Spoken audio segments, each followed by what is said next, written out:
प्रभु यीशु क्रिस्त में मेरे प्यारे भाई और बहनों, हमारे जीवन में प्रतिदिन हर वक्त कुछ ना कुछ घटित होता रहता है। कुछ स्थितियां प्रतिकूल होती है तो कुछ अनुकूल। कुछ चीजें हमारे जीवन में अच्छी होती है तो कुछ निराशाजनक। पर इन सारे मौकों पे क्या हम हमेशा अपने प्रभु ईश्वर से जुड़े रहते हैं?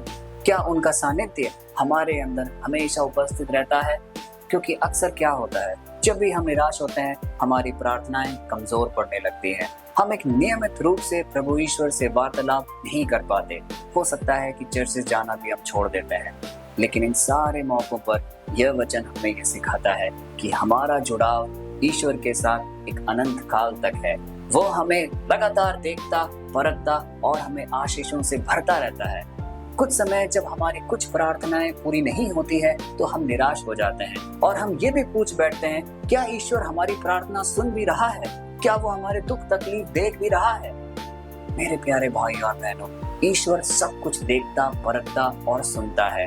वो हमें कुछ चीजें थोड़ी देरी में देता है, क्योंकि उस समय वो चीज अगर हमारे जीवन में आ जाए तो हमारा जीवन का संतुलन बदल सकता है। वो हमारे लिए ठीक साबित नहीं हो सकता है। इसीलिए जब भी प्रभु परमेश्वर हमें कोई भी एक वस्तु उपस्थित करके देता है या हमारी मनोकामना पूरी करता है तो वह एक सही समय पर देता है, जिससे कि हमारा जीवन संतुलित रहे और हमारे जीवन में प्रचुर मात्रा में खुशियां बनती रहे। प्यारे भाई और बहनों, आज का वचन जो हम अध्ययन करने जा रहे हैं वो हमें इस ओर केंद्रित करता है कि क्या हम जब भी कोई अच्छी चीज घटित होती है या कुछ सुखमय चीज हमारे जीवन में होती है, क्या हम कुछ पल प्रभु के सामने आकर उसे धन्यवाद देते हैं, उसके कार्यों का बखान करके उसकी प्रशंसा करते हैं? यदि हम ऐसा नहीं करते तो कुछ चीजें हम में कमी है। हमें अपना जीवन प्रभु की ओर फिर से लाना होगा, उसके हर कार्यों के लिए उसे धन्यवाद देना होगा, क्योंकि आज का वचन में सैमुएल ठीक ऐसा ही करता है। वो एक प्रतीक के रूप में एक इमारत खड़ी करता है और वो इमारत इस बात की पुष्टि होती है कि ईश्वर मेरे साथ अब तक रहा है और आगे भी रहेगा।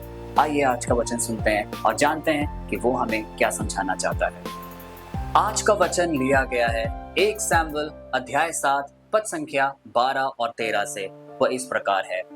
इसके बाद सैमुएल ने एक विशेष पत्थर स्थापित किया। उसने इसलिए किया कि लोग याद रखें कि परमेश्वर ने क्या किया। सैमुएल ने पत्थर को मिस्पा और शेन के बीच रखा। सैमुएल ने कहा, यहोवा ने लगातार पूरे रास्ते इस स्थान तक हमारी सहायता की है। फिलिस्तीन पराजित हुए, वे इजराइल देश में फिर नहीं घुसे। प्यारे भाई और बहनों, आज का ये वचन कितना शक्तिशाली है। वो इस बात की ओर हमें आकर्षित करता है कि सैमुएल किस प्रकार ईश्वर के करीब था।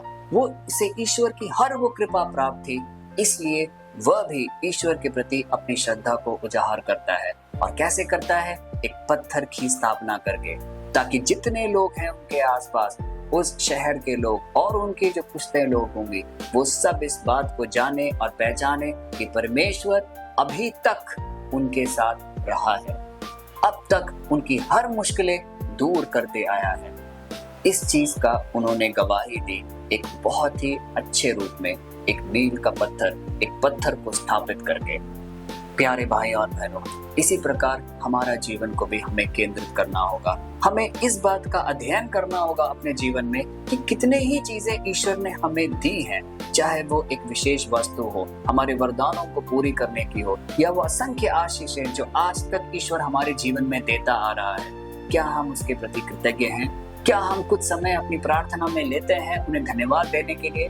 क्योंकि अक्सर हम अपने प्रार्थनाओं को सिर्फ पूछने में ही निकाल देते हैं। हम ईश्वर से मांगने में समय बिताते हैं। हम चाहते हैं कि हमारा जीवन सुदृढ़ बने, हम चाहते हैं कि हमारे बच्चों का भविष्य अच्छा बने, हम चाहते हैं कि हमें एक अच्छा जॉब मिले, हम अच्छे पैसे कमाएं।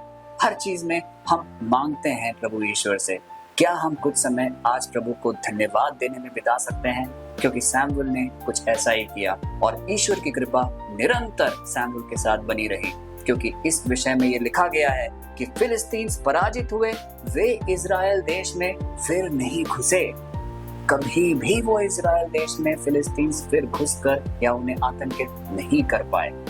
प्यारे भाई और बहनों, जो भी क्षेत्र है हमारे जीवन में जहाँ हम महसूस करते हैं कि हमें ईश्वर का सानिध्य चाहिए, हो सकता है हमारे जॉब में हो सकता है हमारे अपने आंतरिक जीवन में हो सकता है हमारे परिवार में हो, जहाँ हम एक विषम परिस्थिति से गुजर रहे हैं, जहाँ बहुत सारी दिक्कतें रोजमर्रा की परेशानियां आती हैं। हम चाहते हैं कि ईश्वर उसे सुधारे और ईश्वर हमारे साथ हमेशा रहे, तो हमें कुछ ऐसा ही करना पड़ेगा। हमें अपना विश्वास उजागर करना पड़ेगा, हमें खुलकर कहना पड़ेगा कि प्रभु ईश्वर हमारे साथ है।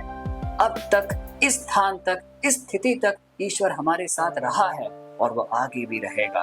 क्योंकि ये सारी बातें सिर्फ बातचीत की नहीं होती, ये सारी चीजों के पीछे एक गहरा वजन होता है। क्योंकि प्रभु ईश्वर हमें देखता है, वो देखता है कि किस प्रकार हमें कृतज्ञ दिल से उसके सम्मुख उपस्थित हो रहे हैं और हमारे हर एक कार्य एक टेस्टिमनी के रूप में लोगों के सामने प्रस्तुत होता है। लोग देखते हैं कि ये एक कितना सुंदर उदाहरण है कि प्रभु ईश्वर इसके जीवन को छुआ है, स्पर्श किया है। तो आइए आज के इस प्रार्थना में आगे बढ़ने से पहले हम ईश्वर के प्रति अपनी कृतज्ञता को जाहिर करें। हम वो सारे क्षण याद करें जब भी हम निराश हुए हैं, जब भी हमें ईश्वर ने छुआ है और हमें आशीषों और वरदानों से भरा है। हम उसके लिए धन्यवाद दें और ये प्रार्थना उनके सम्मुख रखें। हे प्यारे पिता परमेश्वर, तू सब कुछ देखता, परखता और जानता है।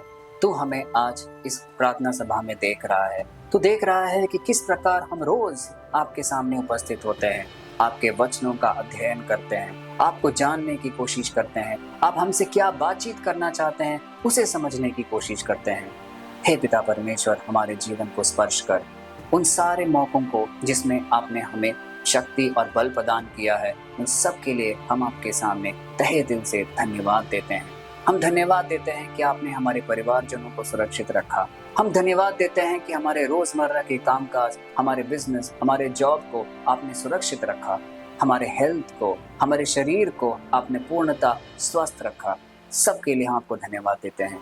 और यदि कोई कमी रह भी गई है, यदि कोई बीमारी हमें अस्वस्थ करता है, उन सब चीज़ों के लिए हम आपके सामने उन सबको समर्पित करते हैं। हे पिता परमेश्वर, आज के इस प्रार्थना सभा में जितने लोग भी एकत्रित हैं, उन सब के हृदय को टटोल।